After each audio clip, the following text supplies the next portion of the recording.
घने जंगल के बीच एक बड़े से पेड़ पर कालू कौवे का घर था, जिसमें कालू कौवा अपनी पत्नी और 4 बच्चों के साथ रहता था। कालू की जिंदगी में सब कुछ अच्छा चल रहा था। वो रोजाना सुबह भोजन की तलाश में निकलता और दोपहर को भोजन का प्रबंध करके ही घर लौटता। ऐसे ही हंसी खुशी से दिन बीत रहे थे। आ गए आप? आज आने में बहुत देर कर दी। बच्चे कब से आपकी राह देख रहे थे। हाँ भाग्यवान, वो आजकल नजदीक कहीं भी खाना नहीं मिलता, बहुत दूर उड़कर जाना पड़ता है। नदी के पार गया था आज, तो तब जाकर कहीं खाना मिला। कालू कौवा बहुत मेहनत करता था ताकि वो अपने परिवार का पालन पोषण अच्छे से कर सके। वो अपने परिवार को बहुत प्यार करता था, पर एक दिन उसकी खुशियों को एक सपेरे की नजर लग गई। कालू कौवा उस दिन भोजन लेकर आया तो उसके परिवार को एक सपेरे ने बंदी बना रखा था। कालू कौवा घबरा गया। सुनो, हमें बचा लो, इस सपेरे से बचा लो। पापा हमें बचा लो, ये सपेरा हमें मार देगा पापा। कालू कौवा सपेरे से उन्हें छोड़ने के लिए प्रार्थना करता है। सपेरे भाई, हमारी तुमसे क्या दुश्मनी है? तुमने मेरे परिवार को क्यों पकड़ रखा है? कृपा करके मेरे परिवार को छोड़ दो। अगर तुम चाहते हो कि मैं तुम्हारे परिवार को छोड़ दूं, तो तुम्हें मेरा एक काम करना होगा। अपने परिवार को बचाने के लिए मैं कुछ भी करूंगा। बोलो मुझे क्या करना है? तुम्हें जंगल के उस पार बनी गुफा में रहने वाली नागिन के अंडे मुझे लाकर देने होंगे। जब तुम मुझे नागिन के अंडे चुराकर लाके दे दोगे तो मैं तुम्हारे परिवार को छोड़ दूंगा। मुझे बस उस नागिन के अंडे चाहिए।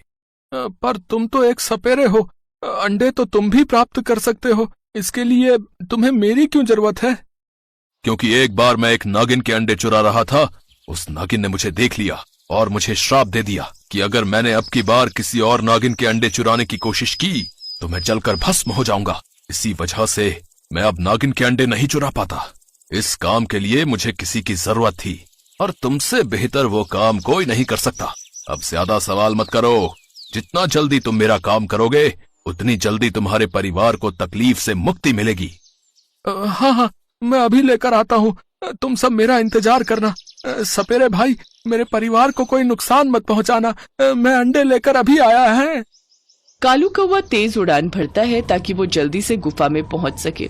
कुछ ही देर में कालू कौवा गुफा में पहुंच जाता है, पर वो गुफा में पहुंचकर दंग रह जाता है। वो नागिन जिसके कौवे अंडे चुराने आया था, उसकी पूंछ एक पत्थर के नीचे दबी हुई थी और वो नागिन दर्द से कराह रही थी। मेरी मदद करो, मेरी पूंछ इस पत्थर के नीचे दबी हुई है। कृपया करके मेरी पूंछ इस पत्थर के नीचे से निकाल दो। मुझे बहुत दर्द हो रहा है।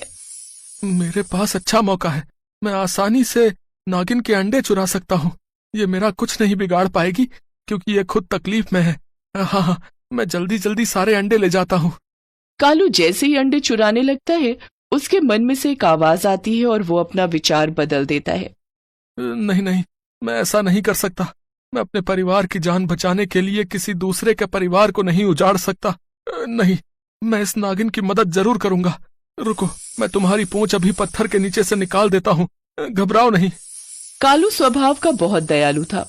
उसने उस नागिन पर दया दिखाई और उसकी पूंछ को पत्थर के नीचे से निकाल दिया। तुम्हारा बहुत बहुत धन्यवाद। तुमने आज मेरी जान बचाकर मुझ पर बहुत उपकार किया है। तुम मुझसे कुछ भी मांग सकते हो, मैं तुम्हारी हर प्रकार से मदद करूंगी। नागिन बहन, मैं बहुत परेशानी में हूँ। मैं यहाँ किसी कारणवश आया था। कौवा नागिन को सारी सच्चाई बता देता है। मैं जानती हूँ वो धूर्त सपेरा किस स्वभाव का है। वो मेरी बड़ी बहन को भी नुकसान पहुंचा चुका है। वो हमारे अंडों को बेचकर कमाई करता है। उसे पता है कि मैंने अभी कुछ दिन पहले ही अंडे दिए हैं, इसलिए वो मेरे अंडों को भी चुरा कर बेचना चाहता होगा। पर मेरी बहन ने उसे श्राप दिया हुआ है, इसी वजह से वो खुद मेरे अंडे नहीं चुरा सकता। इसलिए उसने तुम्हारी मजबूरी का फायदा उठाकर तुम्हें यहाँ भेजा है। पर तुम चिंता मत करो, मेरे होते हुए तुम्हारे परिवार को कोई नुकसान नहीं पहुंचा पाएगा। तुम मेरे ही अंडे ले जाओ और जैसा मैं कहूँ वैसा ही तुम सपेरे से कहना। ठीक है नागिन बहन, तुम भी अपना ख्याल रखना। मैं तुम्हारे अंडे को कोई नुकसान नहीं पहुंचने दूंगा। कौवा एक एक करके नागिन के सारे अंडे उठाकर सपेरे के पास ले जाने लगा। जैसे जैसे कालू कौवा अंडे ले जाकर रखता, वैसे वैसे सपेरा खूब खुश होता। कालू कौवा सारे अंडे रख चुका था। सपेरा सारे अंडे उठाकर ले जाने लगा तो कालू उससे बोला, वैसे एक बात कहूँ सपेरे भाई, इन थोड़े से अंडों से तुम्हें क्या ही पैसे मिलेंगे। पता है मैं गुफा में क्या देख कर आ रहा हूँ जिससे तुम पल भर में ही धनवान बन सकते हो। क्यों, तुमने वहाँ ऐसा क्या देख लिया जो तुम ऐसा कह रहे हो कि मैं पल भर में धनवान हो जाऊंगा? क्या तुमने कोई खजाना देख लिया है क्या? आपने बिल्कुल ठीक पहचाना सपेरे भाई, मैं वहाँ पर एक खजाना देख कर आ रहा हूँ।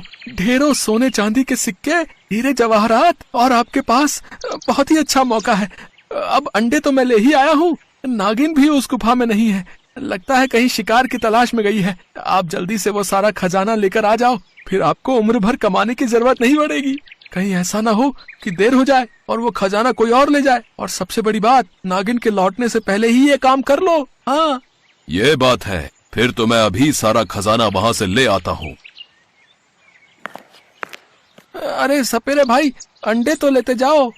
अब इन अंडों की मुझे कोई जरूरत नहीं है, इन्हें तुम खा जाओ, मैं तो चला खजाना लूटने। सपेरे ने आव देखा न ताव, झटपट वो गुफा की ओर भागा, पर नागिन तो पहले से ही अपने दुश्मन का इंतजार कर रही थी। जैसे ही सपेरा गुफा में घुसा, नागिन ने फौरन उसके पैर पर डंक मार दिया और कुछ ही देर में सपेरे के प्राण पखेरु उड़ गए। नागिन को अपने अंडे वापस मिल गए, कालू कौवे को अपना परिवार मिल गया।